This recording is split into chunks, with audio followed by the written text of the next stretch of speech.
This 43-year-old man with first-degree murder. Investigators say he killed his wife, then fled to his mother's home in Ohio. She convinced him to turn himself into police. WRL Fayetteville reporter Gilbert Bays talked with neighbors and is finding out more about the man accused of this horrific crime. Well, the suspect in this case drove to Ohio, and I've talked to some residents here who say this is normally a pretty quiet community, and they are shocked to find out what happened at this house over the weekend. Investigators tell WRL that in the past they've been called to the home of Jeffrey and Blanca Lacortiglia on many occasions to answer claims of domestic violence, but we're told there was never enough evidence to press charges.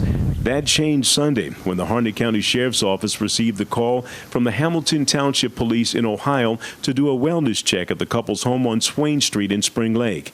That's where they found the 37-year-old wife dead and a gun nearby. Dennis Randolph says his neighbor told him why the officers were at the home. So she came over today, knocked on the door, and said, "Do you know what happened?" I said, "What?" She said, "Well, something happened down the street." I said, "Well, what?" And she said the neighbor down the street killed his wife. We've learned that Jeffrey Lacortiglia is a former member of Fort Bragg's 82nd Airborne Division. Investigators say his mother in Ohio convinced him to turn himself into the law.